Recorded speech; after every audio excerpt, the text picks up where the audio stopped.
What's up, guys? Welcome back to another weekly reset guide video. The 1.2.1 patch notes are out. I will be going over those at the end of the video, but for this beginning part, we will be going over the new stuff for the weekly reset. So, Crucible Labs, to see the rotating playlist. It looks like we have Rumble this time around, so if you don't want to hop into the 4v4 playlist, definitely hop on Rumble. You can up your Valor rank a little more. I'm almost at a legend here, so we'll definitely be able to get some of that stuff done as well. Let's move on to the Nightfall Strike. So let's see what it is. Looks like we have the Tree of Probabilities Nightfall. This is a Curse of Osiris Nightfall Strike. Now, I would say the enemies, they're Vex and Cabal mostly, right? So Cabal, they have what? Solar and Arc, sometimes Void with the Centurions, and then the Vex have what? Solar and Void. I'd probably go with Arc this time around, just because when you get to the final boss battle, the boss has Void and all the other enemies have either Void or Solar on, so I definitely go with Arc, just to make sure you can stay alive and all that great jazz. It looks like the flashpoint this time around is Titan, so all you have to do really is complete public events on Titan. So there's one right here,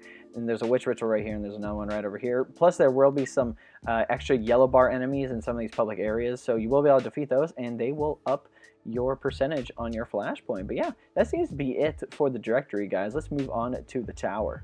Alright, we're here at Cade. Let's check out the treasure maps. Obviously, the flashpoint is Titan, so these treasure maps will be associated with the Titan location. Also, make sure to pick up the Titan Scout Report if you don't have a ghost that actually can find those little chests and loot caches there. So yeah, let's go to Director, head over to Titan here, and we should be able to see where they all pop up here. Shouldn't be too difficult. Let's see. And 1, 2, 3, 4, 5. So yeah, most of them are over here by the solarium. Just keep in mind that some of these spaces actually have high and low points, so keep that in mind. So if you think you're right on top of it, it could be above or below you. So yeah, just keep those things in mind when finding the treasure chests. Alright, we're here at Ikora. Let's check out what her meditation missions are this time around. Basically, you can complete meditation missions to get the Vanguard Research tokens, which gives you that OG Destiny 2 campaign gear, which you can get. It's a lot less beat up than the armor that you first get in the game, but check out the mission. So it comes with 1 AU. You have the Chosen mission, you have the Hijacked Curse of Osiris mission, and the Strange Terrain Warmind mission. So you complete these, get tokens, get that OG gear if you want it. Over here, let's check out the raid vendor, see what he has this time around, see what raids, I would say, you have to complete to get some of this gear. So it looks like he has the Spire of Stars helmet, the Eater World's gauntlets, the Spire of Stars chest piece, the Prestige Leviathan boots, the Prestige class item for every class, and then the Mob Justice submachine gun, which you can get from completing the normal Leviathan raid. Let's check it out. So it comes with Adaptive Frame, Raw Runner Grip, Reliable Sturdy, 3 barrel options right here, and then you have Pulse Monitor, and then Ambitious Assassin, and then finally you have Moving Target, increased movement speed, and target acquisition when moving while aiming down sights. This submachine gun, 900 rate of fire. It's not my favorite submachine gun to use overall, but if you really don't have any good submachine guns, this thing is a good option as well. But if you just want it to collect it, I definitely just recommend hopping in the normal Leviathan, and yeah, you have a high chance of getting it, and if you don't get it, you can just come over here and pick it up from Benedict. We're here at Eververse. Let's see what she has this time around. Obviously, you have two things. You have the Prismatic Matrix and your Bright Dust purchases. Let's check out the Prismatic Matrix. Basically, you can get it once a week from your first Bright Engram, so let's see what she has. Looks like she has the Home Run emote, which is a new exotic emote, like a baseball bat, right? Let's check it out. Oh yeah, I got all that Iron Banner gear and all the new ornaments, so check it out. Boom. Home Run. I like it, dude. That's awesome. Alright, and it looks like we also have the Titan ornament for the Actium War Rig. I don't know if we can view it. Oh, we can view it. Oh, we can't view it because we're not a Titan. That's ridiculous. Come on, guys. But it looks like he's also selling the, what? I don't know if this is a class item or if it's just the Hunter Cloak. It is just the Hunter Cloak that you can get this time around. And then you can get the Warlock Helmet, which is the Eververse set as well. Then you have a, Kola Mauler 9 ship. Okay, they have weird names. The Kuras, I'm not even going to say it. It's another ship, okay. And then we have the Speckled Galio Shell. And then we have, we have another ship, basically. Then you have two other new emotes, the Impatience emote and the Applause emote as well. Inside the Prismatic Matrix. Bright Dust purchases wise, basically dismantle anything you get from Bright Engram, you get Bright Dust. Purchase any of these things down here, right? So it looks like he has the emote Air Quotes, the Otter Dance emote, the Alton's Ambush Sparrow, the Amplitude PT ship, the new exotic ship, the Shadow Trespass, which has a lot of lore about Elsie Bray, because the ship in Destiny 1 was called the Eon Trespass, and it was a rare ship. It looked exactly like this, a lot less beat up, but still has a lot of lore behind it and whatnot with Elsie Bray and like the Warmind expansion, all that great jazz. Looks like we have the, again, the Speckled Galio Shell for the Ghost. It looks like she is selling the, gauntlets for all the classes. So if you want that Eververse set, definitely pick that up. Then she's also selling the Positive Infinity what is it? Ornament for the Wardline Zero sword. This thing makes the sword look really awesome. Oh my goodness. I'm not gonna lie, I hate the original look of the sword, but this look looks amazing. Also, you have the Black Plague ornament for the Rat King. Let's check it out. Rat King got what, improved a lot. So yeah, if you like this black ornament, go for it. That's not my favorite, but that's okay.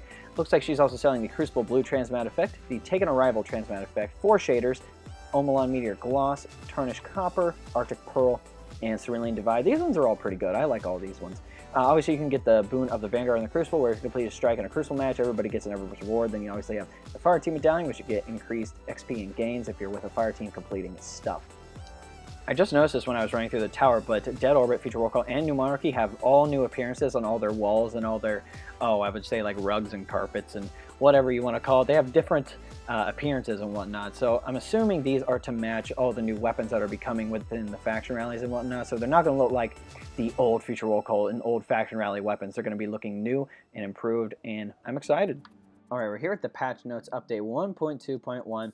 It's fairly short, so let's get right into it. Don't want to make it too long, but event-wise, Faction Rallies, we'll be getting more information on May 31st in the This Week at Bungie post, so there's not really a lot in the Faction Rallies to talk about in here, but we will be getting more information on it soon. So Sandbox-wise, so if you didn't read the TWAB last week, we will be receiving some updates to some exotic armor, some masterworks and stuff like that, but we'll also be getting changes to like how weapons and like how gear performs and whatnot. So exotic wise, Hunter has 2 exotics, the Mechaneer's Trick Sleeves and the Dragon's Shadow. So Mechaneer's Trick Sleeves, while you're critically wounded, swapping to a sidearm increases its damage, so 2 times in PvE and 1.33 times in PvP. This is basically going to make Hunters completely overpowered now with the sidearm, so might as well rock double sidearms and get weak all the time. So looks like Dragon's Shadow, so dodge reloads all weapons simultaneously. Dodging now grants a +5 mobility for the duration of the Wraith Metal Mail in addition to its previous benefits, and added a UI indicator for the Wraith Metal Mail buff, so you will be able to see it in the bottom left corner when it is active. So Titan has 2 of them as well. Lion Rampart, so hip firing no longer interrupts lift, increased hip fire accuracy while airborne, and then the Syntheseps now grants a flat melee damage bonus for 8 seconds when you are surrounded by 3 or more enemies, so 3 times in PvE and 2 times in PvP. This buff also increases super damage while active by 50%, so that's actually gonna be really good, especially even if you don't like, because I know a lot of people use it for the Defender subclass, but it'll also be good for things like the Bottom Tree Striker subclass or something like that. You will be able to use other subclasses with the Syntheseps, so it doesn't feel like you're super obligated to use a certain class. So like Warlock, we have 2 of them again. Lunafaction Boots now allows your Rift to continuously reload weapons while your ally is standing it, and then Empowering Rift grants a boost to weapon range and aim assist. So again, Empowering Rift, they're trying to make it more viable in a PvP setting versus just using it in PvE activities. So I think it's about to be pretty interesting to see how this thing works. So Sunbracer, solar melee kills now grant unlimited solar grenade energy for a short duration. So it's gonna be kind of like Radiance in Destiny 1, where you pop Radiance, you get grenades all the time. It's gonna be kind of like that, except well, I guess it's basically gonna be like that. Like obviously you're gonna have the previous stuff on top of the Sunbracers, where you get that extra damage from burning them with the solar grenade, but still, these things are about to be really good. So weapon-wise, legendary-wise, okay, Shining Sphere, replace the Pulse Monitor perk with Quick Draw. What is the Shining Sphere? I really don't know that weapon, but okay. Moving on, exotic. So we have the Skyburner's Oath, fix an issue that caused this weapon's sound effects to play too quietly while you're aiming down sights. Okay. And then the Suros Regime, fixed an issue where players could not reload while aiming down sights. Okay. Oh, okay, so when you're running out of magazine, you're still aiming down sights that couldn't reload. Got it. Okay, perks-wise, Trent Barrel, fix the bug that allowed this perk to activate after making melee attacks on friendly targets. Okay, what the heck. And then exotic masterworks. So the Mida Multi-Tool, the Masterwork Catalyst, can now be obtained by the most determined competitors in the Crucible. So the Mida Multi-Tool can now be masterwork. That's kind of cool. And then activity-wise, Crucible. So Crucible Labs, that's basically kind of like a playtest area, PTS. Crucible Labs will allow Guardians to play experimental Crucible content. Crucible Labs will become available at a later date. Basically, follow Bungie on Twitter for announcements. The Crucible Labs playlist will be active periodically for feedback. Okay, got it. General-wise, fixed an issue where players would lose rank points for leaving a match too soon after the match ends, and then fixed a memory issue that was causing PC players running at low texture quality to frequently hit beat or KL errors while loading into 6v6 Iron Banner. Then fixed the space flights of 3+ minutes players experience while loading into 6v6 Iron Banner that were caused when they hit beat or KL errors. Oh, okay. Got it. So public events wise, fix an issue that prevented players from triggering the heroic war stat down public event when streakers would close too quickly. Yeah. Now see, I didn't know, like, I didn't realize that that was actually an issue with it. I just thought like we didn't do something in time, like we didn't like sit on the war stat long enough or something like that. Strikes wise, so removed Exodus Crash from heroic strike matchmaking. Good. That is the least favorite strike for everybody, and yeah. Fix an issue where players could join in progress and become stuck behind a door of a strike Exodus Crash. Fix an issue where heroic strike milestones and quest was not progressing due to Vanguard boons. Fix an issue where players could get stuck joining allies repeatedly in the strike Lake of Shadows, and then added a score modifier display on the item detail screen for Nightfall Challenge cards. And then heroic strikes will now award Escalation Protocol key fragments. Okay. And then heroic strikes now have a chance, which is around 25, to award powerful engrams up to 360 power. Oh, okay. So it actually gives you an incentive to actually do heroic strikes now, right? So raid-wise, fix an issue where launching a one-use super just as you catch the Spire of Stars relic would not consume super energy. Change the Spire of Stars relic's timeout splash damage to allow damage to targets, and then the raid vendor will now have a unique performance after you have completed Spire of Stars. Okay. And then fix an issue where Callus's shield had greater health than intended. Updated the guided game tooltip to correctly reflect the required power level to launch. Robes of Sekros, which is the Warlock chest armor from Eater of Worlds, will now display the hanging cloth. Finally, it doesn't look like I'm wearing tights.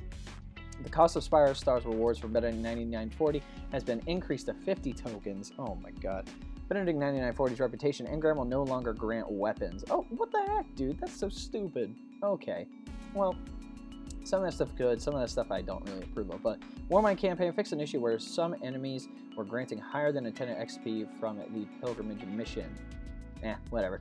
Eververse-wise, the Prismatic Matrix fixed an issue where players would see a permanent waypoint over tests when they had a prismatic facet in their character inventory. Fixed an issue where the Prismatic Matrix icon did not have an indicator when new items were available. And then fixed an issue where the Prismatic Matrix icon was not highlighted when players had a prismatic facet in their character inventory. Alright. Clans-wise, rewards a clan XP milestone now properly grants powerful rewards when it is turned in.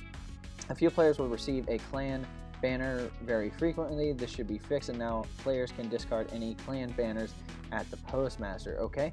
Emotes wise, general. So resolved an issue where some players who own the salute emote were unable to equip it, and the awaken the Warmind emote no longer displays after the emote has been interrupted. Oh, that's lame.